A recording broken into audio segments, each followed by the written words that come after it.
شادی کی پہلی رات جب میں نے اپنی بیوی کو دیکھا تو اس کی کالی سانولی شکل دیکھ کر میرا دل بھر گیا۔ میں سخت غصے میں اسے طلاق دینے ہی والا تھا کہ وہ میرے قدموں میں گر گئی اور روتے ہوئے کہنے لگی کہ آپ چاہیں تو دوسری شادی کر لیں، مگر مجھے اس گھر میں رہنے دیں۔ میں گھر کے کسی کونے میں پڑی رہوں گی، لیکن اس چھت سے محروم نہ کیجیے۔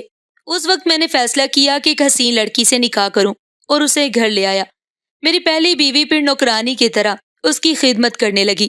گھر کے سب لوگ خوش تھے کیونکہ مفت کی خدمت گزار مل گئی تھی، مگر ایک رات مجھ پر ایک ایسا انکشاف ہوا کہ میری روح کانپ اٹھی۔ میں گھر کے باہر کھڑا اندر جانے کی ہمت نہیں کر پا رہا تھا۔ قریب کی مسجد سے مغرب کی اذان بلند ہوئی تو میں نے آسمان کی طرف دیکھ کر لمبی سانس لی۔ سردیوں کی شام تیزی سے رات میں بدل رہی تھی۔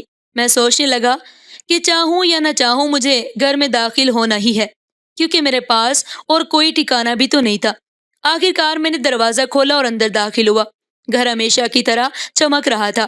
ماربل میں میرا عکس صاف دکھائی دے رہا تھا، گویا دن میں کئی بار صفائی کی گئی ہو۔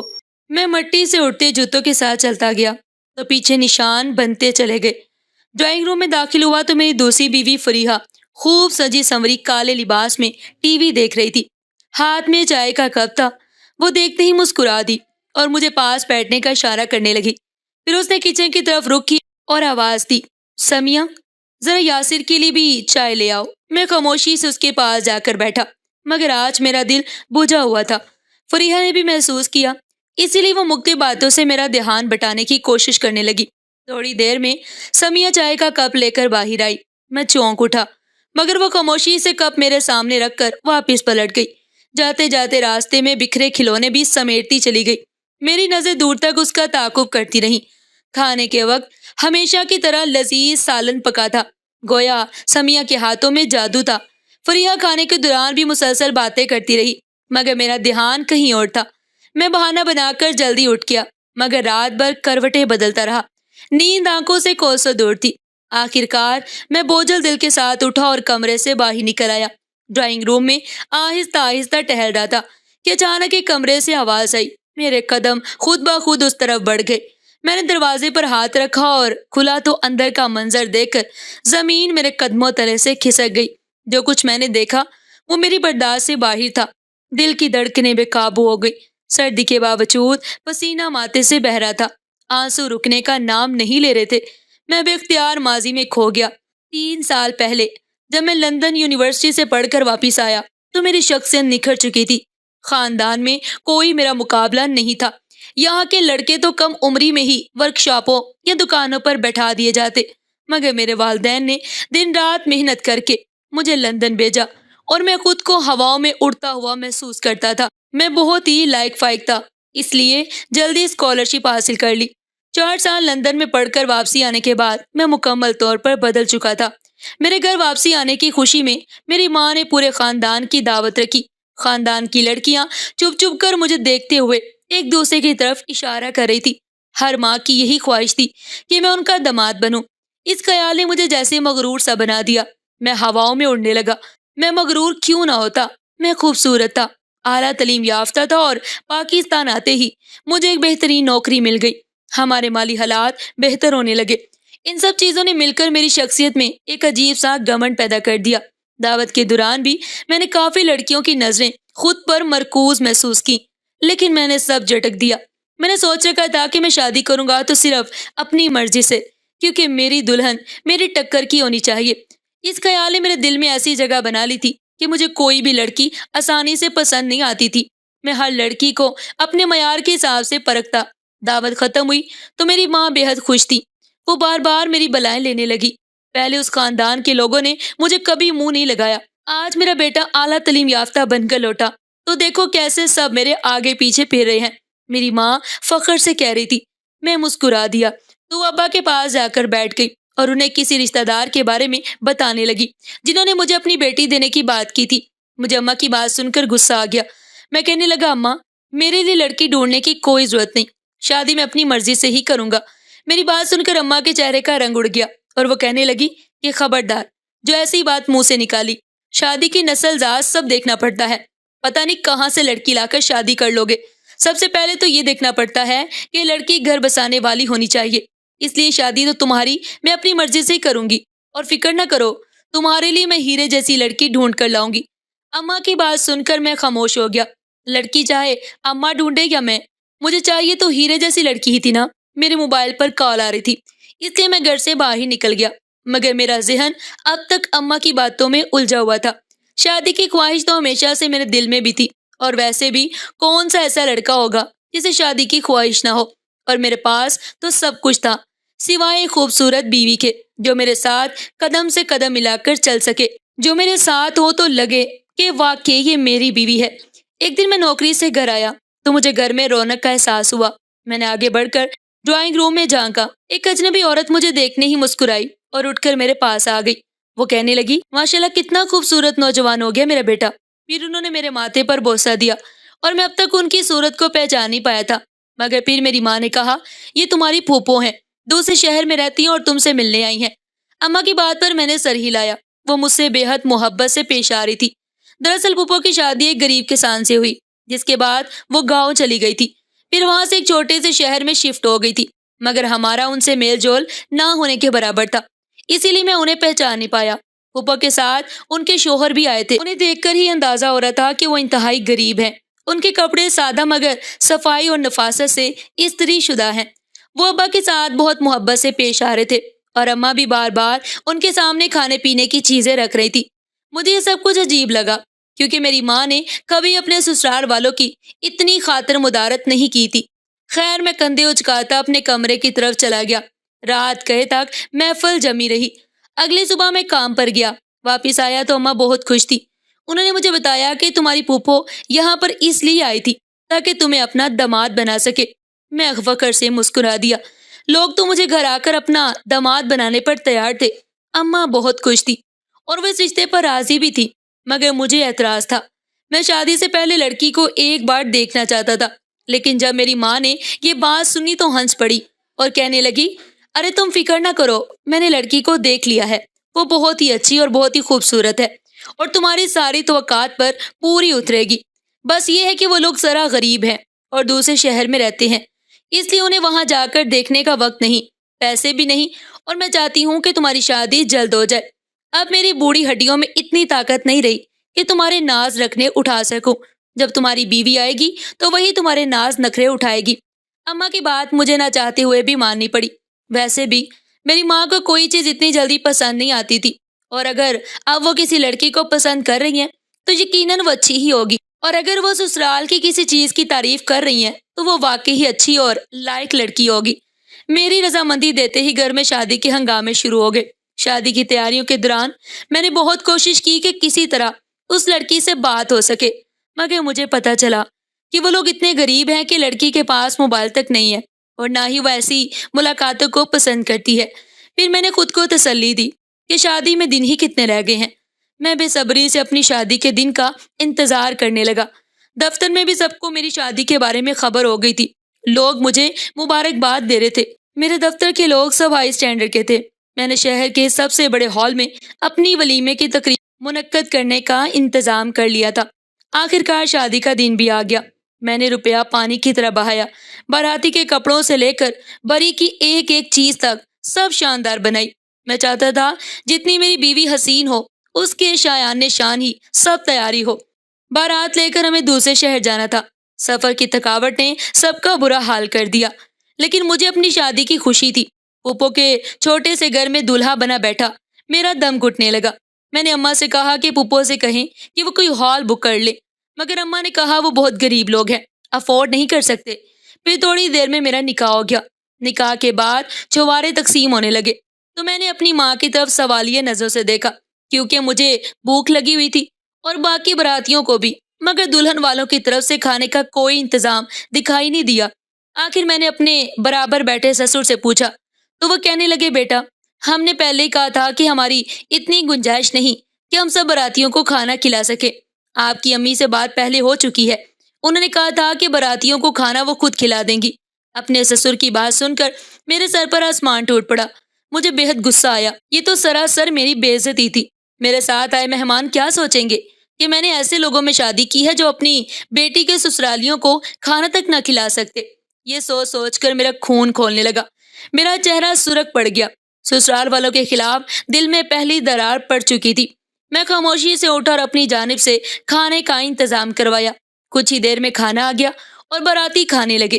میں اپنی ماں سے سب پوچھنا چاہتا تھا مگر وقت مناسب نہیں تھا۔ پھر تھوڑی دیر بعد ہی میری دلہن کو میرے برابر بٹھا دیا گیا۔ میں اسے دیکھ کر مطمئن ہو گیا کیونکہ وہ لمبے قد کی تھی مگر اس کے چہرے پر گھونگھٹ تھا۔ اس کے نازک وجود کو دیکھ کر میں سوچ رہا تھا یقیناً یہ بے حد خوبصورت ہوگی۔ مجھے رخصتی کی جلدی ہونے لگی کیونکہ مزید وہاں پر بیٹھنا نہیں چاہتا تھا۔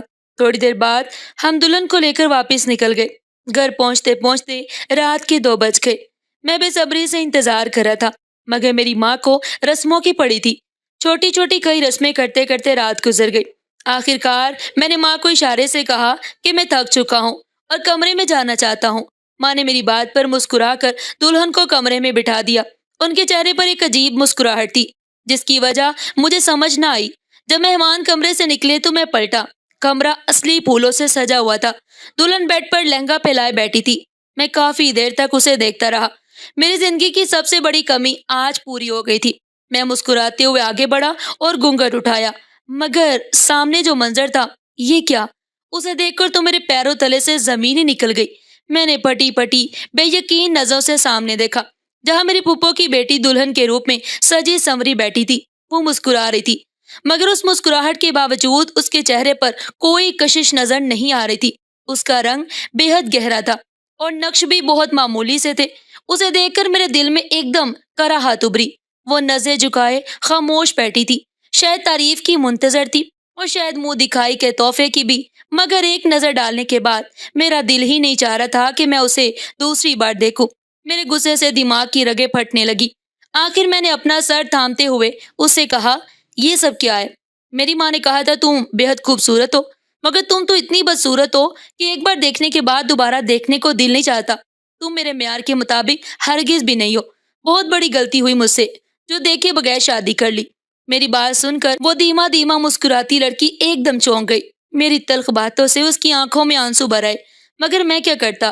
مجھے سیاہ رنگت سے ویسے ہی الجھن تھی اور میں نے کبھی خواب میں بھی نہیں سوچا تھا کہ میری بیوی کی رنگت اتنی کالی ہوگی۔ گہری سانولی رنگت پر میک اپ نے اسے اور بدصورت کر دیا۔ گھبرا کر میں بیڈ سے نیچے اتر گیا اور کہنے لگا میں تمہیں چھوڑ دوں گا، طلاق دے دوں گا۔ میں تم جیسی لڑکی کو اپنی بیوی بنا کر نہیں رکھ سکتا۔ مجھے تو سمجھ نہیں آ رہا کل ولیمے کی تقریب میں کیا کروں گا۔ سب لوگ تو میرا مذاق اڑائیں گے۔ یہ سوچ کر میرا دل ڈوبنے لگا۔ میری بات سن کر وہ اچانک بیڈ سے اتر آئی اور میرے پاؤں پکڑ کر رونے لگی۔ خدا کے لیے مجھے مت چھوڑنا، مجھے طلاق مت دینا۔ میرے والدین بہت قریب ہیں، وہ یہ صدمہ برداشت نہیں کر سکیں گے۔ تم چاہو تو دوسری شادی کر لو، میں کچھ بھی نہیں کہوں گی۔ میں کونے میں پڑی رہوں گی، سارا گھر کا کام بھی کروں گی مگر مجھے مت چھوڑنا۔ وہ زاروں قطار ہو رہی تھی۔ اس کے سانبلے ہاتھ میرے سفید پیروں پر بہت عجیب لگ رہے تھے۔ میں گھبرا کر پیچھے ہٹ گیا۔ میرا دل چاہ رہا تھا کہ کمرے کی ہر چیز توڑ پھوڑ دوں۔ آخر کار کافی دیر کمرے میں گھومنے کے بعد جب کچھ سمجھ نہ آیا تو میں کمرے سے نکل آیا۔ باہر آیا تو دیکھا ماں صوفے پر بیٹھ کر تسبیح پڑھ رہی تھی۔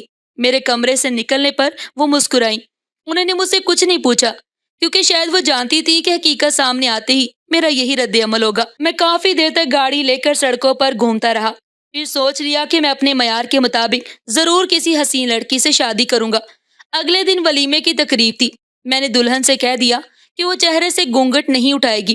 اس نے میری بات مان لی اور آنے جانے والوں کو وہ خود ہی خاموش کرواتی رہی جو پوچھتے کہ دلہن کب گھونگھٹ اٹھائے گی۔ میرا دل اسے سخت بدظن ہو چکا تھا۔ شادی کے بعد جب دعوتوں کا سلسلہ شروع ہوا تو میں بہانے سے سب کے گھروں میں جانے سے انکار کرنے لگا اور دوسرے ہی دن دفتر چلا گیا۔ میرا بہترین دوست کچھ نہ کچھ بام چکا تھا کیونکہ میرے جیسے گھومنے پھرنے کے شوقین آدمی کا اگلے ہی دن دفتر جانا اسے عجیب لگا۔ اس نے مجھے شام کی دعوت پر اپنے گھر بلایا۔ میں نے انکار کرنا چاہا مگر اس نے سختی سے کہا تمہیں آنا ہی ہوگا، ویسے بھی شادی کے اگلے دن کون دفتر جاتا ہے؟ تم ہنی مون پر بھی نہیں گئے، کم از کم اپنی بیوی کو تو میرے گھر دعوت پر لے آؤ۔ دوست کی بات مان کر شام کو بیوی کو لے کر اس کے گھر گیا۔ اس نے جیسے ہی میری بیوی کا چہرہ دیکھا تو میری حالت سمجھ گیا کہ میرا چہرہ کیوں اترا رہنے لگا ہے۔ اس کے گھر والوں نے طرح طرح کے کھانے پکوائے تھے۔ وہ سب مجھے اپنا گھر کا فرد سمجھ رہے تھے، حالانکہ میں پہلی بار ان کے گھر گیا تھا۔ جب کھانے کا حکم دیا گیا تو میں چونک گیا، کیونکہ اس کی چھوٹی بہن ڈائننگ ٹیبل پر کھانا لگا رہی تھی۔ میں اسے دیکھ کر اپنی نظریں پلٹنا ہی بھول گیا۔ بے شک وہ بے حد حسین تھی، ایسا لگتا تھا جیسے کسی پرستان سے اتر کر آئی ہو۔ اس کا متناسب سراپا، گھنگریالے بال اور سرخ و سفید رنگت میرے دل و دماغ پر چھا گئے تھے۔ بالکل ایسی ہی لڑکی کو تو میں اپنی دلہن کے روپ میں دیکھنا چاہتا تھا۔ میری گہری نظریں محسوس کر کے جب اس نے بھی مجھے پلٹ کر دیکھا تو اس کے چہرے پر شرم کی لالی دوڑ گئی۔ میرا دل مچل اٹھا اور میں نے دل ہی دل میں فیصلہ کر لیا کہ ہر حال میں سے اپنی بیوی بنا کر رہوں گا۔ ایک لمحے کو میں نے اپنی پہلی بیوی پر نظر ڈالی، جسے میں بدصورت کہہ کر پہلے ہی دل سے نکال چکا تھا، اور سائم کے گھر سے واپسی پر طے کر لیا کہ جلدی اپنے دوست سے اس کی بہن کا رشتہ مانگوں گا۔ میں نے دوبارہ دیر نہیں لگائی، اگلے دن اپنی خواہش اپنے دوست کے سامنے رکھ دی۔ پہلے پہل وہ حیران ہوا اور بولا، کاشف، ابھی تو تمہاری شادی کو کچھ دن ہوئے ہیں۔ میں نے اسے سمجھایا وہ میرے والدین کی پسند تھی، جبکہ میں اپنی پسند سے ایک حسین لڑکی سے شادی کرنا چاہتا ہوں، اور پھر مجھے تمہاری بہن سے محبت ہو گئی ہے۔ یقین جانو میں اسے دنیا کی ہر خوشی دوں گا۔ میری بات سن کر وہ سوچ میں پڑ گیا، مگر میرے مرتبے، دولت کی چمک اور شان و شوکت دیکھ کر وہ اپنی بہن کا رشتہ دینے پر رضامند ہو گیا۔ میں بے حد خوش تھا۔ جب اپنی دوسری شادی کی خبر ماں کو دی تو وہ حیران ہونے کی بجائے فوراً مان گئی اور بولی، بیٹا دوسری شادی تمہارا حق ہے، اگر پہلی بیوی نے اجازت دے دی تو مجھے کوئی اعتراض نہیں ہوگا۔ مگر ابا خوش نہیں تھے اور سخت اعتراض کرنے لگے، مگر میں نے کسی کی پرواہ نہ کی اور ایک ہفتے بعد ہی صبا کو بیاہ کر اپنے گھر لے آیا۔ میری پہلی بیوی نے اسے دیکھ کر لمحہ بھر کے لیے خود کو روک لیا، مگر پھر خاموشی سے آگے بڑھ گئی۔ میں نے الماری سے اس کے کپڑے نکال کر صوفے پر ڈالے اور صاف کہہ دیا، اس کمرے میں اب صبا رہے گی، تم یا تو مما کے کمرے میں سو جانا یا پھر اسٹور روم میں۔ میری بات سن کر وہ خاموش رہی، مگر پھر خاموشی سے آگے بڑھ گئی۔ میں نے الماری سے اس کے کپڑے نکال کر صوفے پر ڈالے اور صاف کہہ دیا، اس کمرے میں اب سمیہ رہے گی، تم یا تو مما کے کمرے میں سو جانا یا پھر اسٹور روم میں۔ میری بات سن کر وہ خاموش رہی، مگر اس کی آنکھوں میں آنسو جلملانے لگے، اور پھر اس نے اسٹور روم کو ہی اپنا ٹھکانہ بنا لیا۔ ماں دن بھر اسے گھر کے سارے کام کرواتی اور ذرا سی غلطی پر اسے سخت مارتی۔ میں ماں کا یہ رویہ دیکھ کر چونکتا ضرور تھا، مگر مجھے کوئی فرق نہ پڑتا، کیونکہ بدصورت بیوی میں میری دلچسپی ہی نہیں تھی۔ میں تو سمیہ کے ساتھ خوش تھا، جو جدید فیشن کی لڑکی تھی، حسین تھی اور دلکش لباس پہنتی تھی۔ اسے گھر کے کام کی ضرورت نہیں تھی، کیونکہ سب کام میری پہلی بیوی کرتی تھی۔ پھر میں سمیہ کو لے کر ہنی مون پر چلا گیا اور واپسی پر پتہ چلا کہ وہ ماں بننے والی ہے۔ میری خوشی کی انتہا نہ رہی، زندگی مکمل لگنے لگی۔ بس دل کے کسی کونے میں پہلی بیوی کی حالت کا خیال آیا، ایک کانٹے کی طرح چھپنے لگا۔ کتنی مارے کھا کر، کتنے تانے سہ کر بھی اس کے لبوں سے ایک شکوہ تک نہیں نکلتا، اور یہی خاموشی میرے دل پر بوجھ ڈالنے لگی۔ پھر ایک رات جو کچھ میں نے دیکھا، اسے دیکھ کر میرے ضبط کی بندھن ٹوٹ گئے۔ میں پھوٹ پھوٹ کر رونے لگا۔ میرے رونے کی آواز سن کر بچہ جاگ کر رونے لگا۔ میں نے سمیہ کو اٹھا کر بچے کی طرف متوجہ کرنا چاہا، مگر وہ کروٹ بدل کر سو گئی۔ حسین تو بہت تھی، مگر سگڑاپا ذرا نہ تھا۔ اپنے بچے کو گود میں لے کر سلایا اور پھر بے چینی میں اس کمرے کی طرف بڑھ گیا جہاں وہ منظر میری آنکھوں کے سامنے آ گیا، جہاں میری بدصورت بیوی ہزاروں قطار روتے ہوئے اللہ تعالیٰ سے شکایت کر رہی تھی۔ مگر اب منظر الگ تھا۔ اب میں نے جو کچھ دیکھا اس پر میرا یقین کرنے کو دل نہیں چاہ رہا تھا، مگر یہ سچائی تھی۔ میری ماں میری بیوی کو زور زور سے لاتے ماری تھی اور کہہ رہی تھی، دیکھا تیری ماں نے جو کچھ میرے ساتھ کیا تھا، میں نے اس کا کیسا بدلہ لیا۔ مجھے پہلے ہی اندازہ تھا کہ میرا بیٹا تجھے کبھی بھی منہ نہیں لگائے گا، اس لیے میں نے جان بوجھ کر ہی شادی کروائی تاکہ تجھے اذیت ملے اور میرا بدلہ پورا ہو۔ تو کسی کچرے کی طرح اس گھر میں پڑی رہتی ہے اور تیری ماں کو دکھ سہنا پڑتا ہے، تو مجھے سکون ملتا ہے۔ اس وقت آدھی رات کو جائے نماز بچھا کر کیا ثابت کرنا چاہتی ہے؟ چل اٹھ اور میرے لیے دودھ گرم کر کے لا۔ اتنا کہہ کر میری ماں نے اسے ایک زوردار لات ماری۔ میری بیوی خاموشی سے آنسو بہاتی ہوئی اٹھ کھڑی ہوئی۔ ماں کی بات سن کر مجھ پر تو جیسے آسمان ٹوٹ پڑا۔ مطلب میری ماں نے ہی مجھے اپنے پرانے انتقام کی خاطر استعمال کیا تھا۔ میں نہیں جانتا تھا کہ میری پھوپھو نے میری ماں کے ساتھ کیسا سلوک کیا، مگر اس سب میں میری پہلی بیوی کا کوئی قصور نہیں تھا۔ وہ میرے برابر سے خاموشی سے گزرنے لگی۔ اس نے ایک نگاہ اٹھا کر مجھے دیکھا، اس ایک نگاہ میں سب کچھ تھا۔ میں اندر تک کام گیا۔ اگر وہ جائے نماز پر بیٹھ کر میری شکایت کر رہی تھی تو خدا جانے میرا کیا انجام ہونے والا تھا۔ مجھے اپنے آفس کے لوگوں کے بدلتے رویے یاد آنے لگے۔ میرے بارے میں بار بار شکایتیں کی جا رہی تھی۔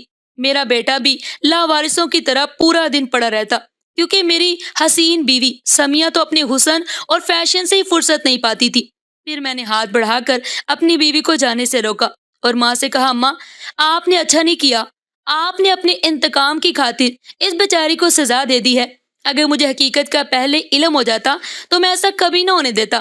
آج سے میں آپ کو بالکل بھی اجازت نہیں دوں گا کہ آپ اس پر کسی قسم کا ظلم کرے۔ وہ اس گھر میں میری بیوی کی حیثیت سے آئی تھی اور آج سے میں اسے اپنی بیوی کا درجہ دے رہا ہوں۔ میری بات سن کر میری ماں گڑبڑا گئی اور میری بیوی کے چہرے پر ایک روشنی سی آ گئی۔ پھر میں نے سمیہ کو بھی کہہ دیا کہ آج سے عارفہ کو اس کا حق ملے گا، جس پر پہلے تو اس نے خوب اویلا کیا، مگر جب اسے میری دولت ہاتھ سے جاتی نظر آئی تو وہ خاموش ہو گئی۔ اب میرے دل سے سارا بوجھ اتر چکا تھا، کیونکہ میں نے انصاف کرنا سیکھ لیا تھا۔ اب میں اپنی پہلی بیوی کو بھی وہی مقام دے رہا تھا جو دوسری کو دیا تھا۔ عارفہ اب بھی سارے گھر کے کام کرتی تھی، مگر اس کے چہرے پر آنسوؤں کی بجائے مسکراہٹ تھی، اور میں نے محسوس کیا کہ وہ اتنی بھی بدصورت نہیں تھی جتنی مجھے لگتی تھی۔ پھر میں نے دل میں عہد کیا کہ میں اس پر ڈھائے گئے سارے ظلم کا ازالہ ضرور کروں گا۔ آخر میں تو بس رب سے دعا ہے کہ اے رب کائنات، ہماری بیٹیوں کے نصیب اچھے بنا، ان کے لیے ایسے رشتے مقدر فرما جو ان کی قدر کریں، ان سے محبت کریں، انہیں عزت دیں، ان کے آنسوؤں سے پہلے ان کے دکھ سمجھے۔ یا اللہ، جن بیٹیوں کے نصیب میں دکھ لکھے گئے ہیں تو اپنی رحمت سے وہ دکھ خوشیوں میں بدل دے، اور جو بیٹیاں تیری بارگاہ میں آنکھوں کو نم کر کے دعا کرتی ہیں ان کی دعاؤں کو قبولیت عطا فرما۔ اے اللہ، ہماری بیٹیوں کو دنیا و آخرت کی بھلائیاں عطا فرما، آمین یا رب العالمین۔ ناظرین، آپ کا ایک چھوٹا سا لائک اور سبسکرائب ہمارے لیے بہت بڑی حوصلہ افزائی ہے۔ آپ کی سپورٹ ہی ہمیں مزید اچھی اور ایمان افروز کہانیاں بنانے کا حوصلہ دیتی ہے۔ یہ صرف ایک کلک نہیں بلکہ ہماری محنت کی قدر ہے۔ پلیز چینل کو سبسکرائب کریں اور ویڈیو کو اپنے پیاروں کے ساتھ شیئر کریں تاکہ یہ نیکی کا پیغام زیادہ سے زیادہ لوگوں تک پہنچے۔